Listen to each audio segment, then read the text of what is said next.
أعوذ بالله من الشيطان الرجيم بسم الله الرحمن الرحيم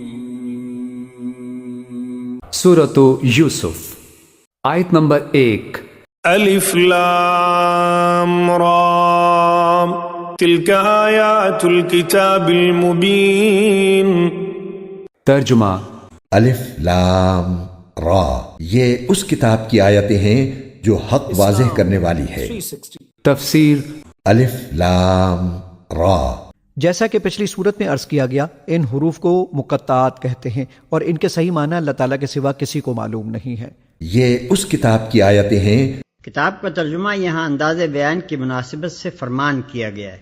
عربی زبان میں یہ لفظ کتاب اور نوشتے ہی کے معنی میں نہیں آتا، بلکہ حکم اور فرمان شاہی کے معنی میں بھی آتا ہے، اور خود قرآن میں متعدد مواقع پر یہ لفظ اسی معنی میں مستعمل ہوا ہے، جو حق واضح کرنے والی ہے۔ یعنی اس فرمان میں جو باتیں بیان کی گئی ہیں وہ پکی اور اٹل ہیں، خوب جچی تلی ہیں، نری لفادی نہیں ہے، خطابت کی ساحری اور تخیل کی شاعری نہیں ہے، ٹھیک ٹھیک حقیقت بیان کی گئی ہے، اور اس کا ایک لفظ بھی ایسا نہیں جو حقیقت سے کم یا زیادہ ہو۔ پھر یہ آیتیں مفصل بھی ہیں، ان میں ایک ایک بات کھول کھول کر واضح طریقے سے ارشاد ہوئی ہے، بیان الجھا ہوا، گنجلک اور مبہم نہیں ہے، ہر بات کو الگ الگ صاف صاف سمجھا کر بتایا گیا ہے۔ آیت نمبر 2 انا انزلناه قرآنا عربیا لعلکم تعقلون۔ ترجمہ ہم نے اس کو ایسا قرآن بنا کر اتارا ہے جو عربی زبان میں ہے تاکہ تم سمجھ سکو۔ تفسیر اسے نازل کیا ہے قرآن بنا کر۔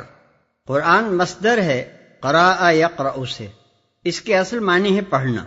مصدر کو کسی چیز کے جب نام کے طور پر استعمال کیا جاتا ہے تو اس سے یہ مفہوم نکلتا ہے کہ اس شے کے اندر معنی مصدری بدرجہ کمال پایا جاتا ہے۔ مثلاً جب کسی شخص کو ہم بہادر کہنے کے بجائے بہادری کہیں تو اس کا مطلب یہ ہوگا کہ اس کے اندر شجاعت ایسی کمال درجے کی پائی جاتی ہے کہ گویا وہ اور شجاعت ایک چیز ہے۔ بس اس کتاب کا نام قرآن یعنی پڑھنا رکھنے کا مطلب یہ ہوا کہ یہ عام و خاص سب کے پڑھنے کے لیے ہے اور بکثرت پڑھی جانے والی چیز ہے، تاکہ تم اہل عرب اس کو اچھی طرح سمجھ سکو۔ اس کا مطلب یہ نہیں ہے کہ یہ کتاب مخصوص طور پر اہل عرب ہی کے لیے نازل کی گئی ہے، بلکہ اس فقرے کا اصل مدعا یہ کہنا ہے کہ اے اہل عرب، تمہیں یہ باتیں کسی یونانی یا ایرانی زبان میں تو نہیں سنائی جا رہی ہیں، تمہاری اپنی زبان میں ہیں، لہذا تم نہ تو یہ عذر پیش کر سکتے ہو کہ یہ باتیں تو ہماری سمجھ ہی میں نہیں آتی، اور نہ یہی ممکن ہے کہ اس کتاب میں اعجاز کے جو پہلو ہیں جو اس کے کلام الہی ہونے کی شہادت دیتے ہیں وہ تمہاری نگاہوں سے پوشیدہ رہ جائیں۔ بعض لوگ قرآن مجید میں اس طرح کے فقرے دیکھ کر اعتراض پیش کرتے ہیں کہ یہ کتاب تو اہل عرب کے لیے ہے، غیر اہل عرب کے لیے نازل ہی نہیں کی گئی، پھر اسے تمام انسانوں کے لیے ہدایت کیسے کہا جا سکتا ہے؟ لیکن یہ محض ایک سرسری سا اعتراض ہے جو حقیقت کو سمجھنے کی کوشش کیے بغیر جڑ دیا جاتا ہے۔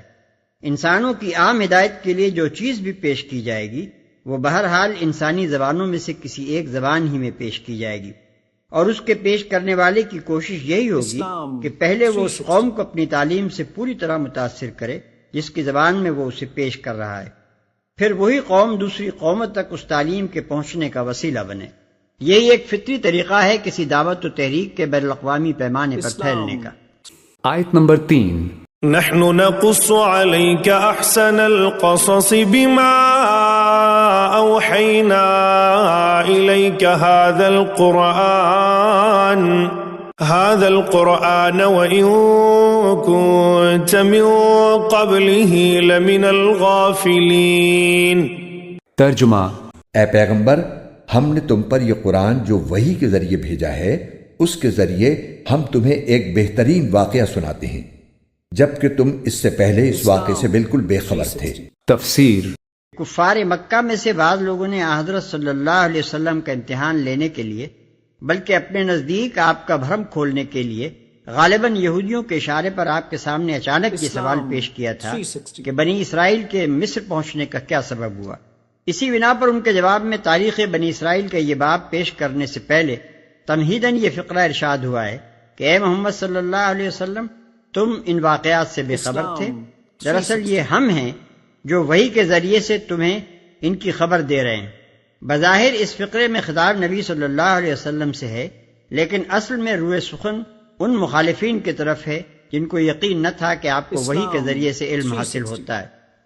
آیت نمبر 4 إذ قال يوسف لأبيه يا أبت إني رأيت 11 كوكبا والشمس والقمر رأيتهم لي ساجدين۔ ترجمہ، یہ اس وقت کی بات ہے جب یوسف نے اپنے والد یعقوب علیہ السلام سے کہا تھا کہ ابا جان، میں نے خواب میں 11 ستاروں اور سورج اور چاند کو دیکھا ہے، میں نے دیکھا ہے کہ یہ سب مجھے سجدہ کر رہے ہیں۔ تفسیر۔ حضرت یعقوب علیہ السلام کی ایک تو بڑی بیوی تھی، ان سے 10 بیٹے تھے، بڑے تھے، جوان تھے، پھر ایک چھوٹی بیوی تھی، ان سے یہ 2 بیٹے تھے، یوسف بڑے ان میں سے اور بنیامین چھوٹے، 12 بیٹے تھے ان کے۔ یہ اس قال یوسف لابی ہے، یاد کرو جب کہ کہا تھا یوسف نے اپنے والد سے حضرت یعقوب سے، یا ابت، ابا جان، انی رأیت 11 کوكبا، میں نے دیکھا ہے 11 ستارے، والشمس والقمر، اور سورج اور چاند، رأیتهم لی ساجدین، کہ وہ مجھے سجدہ کر رہے ہیں، میرے سامنے جو ہے سجدے میں ہے۔ آیت نمبر 5 قال يا بني لا تقصص رؤياك على إخوتك فيكيدوا لك كيدا إن الشيطان للإنسان عدو مبين۔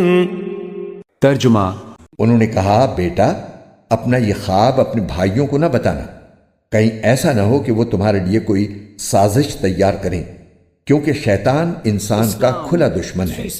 تفسیر۔ حضرت یعقوب علیہ السلام کو معلوم تھا کہ یوسف علیہ السلام نے جو خواب دیکھا ہے، اس کی تعبیر یہ ہے کہ یوسف علیہ السلام کو اتنا اونچا مقام ملنے والا ہے کہ ان کے 11 بھائی اور ماں باپ کسی وقت ان کے مطیع اور فرمانبردار ہو جائیں گے۔ اور دوسری طرف صورتحال یہ تھی کہ حضرت یعقوب علیہ السلام کے کل 12 بیٹے تھے، ان میں سے 2 بیٹے یعنی حضرت یوسف علیہ السلام اور بنیامین ایک والدہ سے تھے، اور باقی صاحبزادے ان کی دوسری اہلیہ سے تھے۔ حضرت یعقوب علیہ السلام کو اندیشہ ہوا کہ دوسرے ستیلے بھائیوں کو اس خواب کی وجہ سے حسد نہ ہو، اور شیطان کے بہکائی میں آ کر یوسف علیہ السلام کے خلاف کوئی کارروائی نہ کر بیٹھیں۔ آیت نمبر 6 وَكَذَلِكَ يَجْتَبِيكَ رَبُّكَ وَيُعَلِّمُكَ مِن تَأْوِيلِ الْأَحَادِيثِ وَيُتِمُّ نِعْمَتَهُ عَلَيْكَ وَعَلَى آلِ يَعْقُوبَ كَمَا أَتَمَّهَا عَلَى أَبَوَيْكَ مِن قَبْلُ إِبْرَاهِيمَ وَإِسْحَاقَ إِنَّ رَبَّكَ عَلِيمٌ حَكِيمٌ۔ ترجمہ، اور اسی طرح تمہارا پروردگار تمہیں نبوت کے لیے منتخب کرے گا اور تمہیں تمام باتوں کا صحیح مطلب نکالنا سکھائے گا، جس میں خوابوں کی تعبیر کا علم بھی داخل ہے، اور تم پر اور یعقوب کی اولاد پر اپنی نعمت اسی طرح پوری کرے گا جیسے اس نے اس سے پہلے تمہارے ماں باپ پر اور ابراہیم اور اسحاق پر پوری کی تھی۔ یقیناً تمہارا پروردگار علم کا بھی مالک ہے، حکمت کا بھی مالک۔ تفسیر۔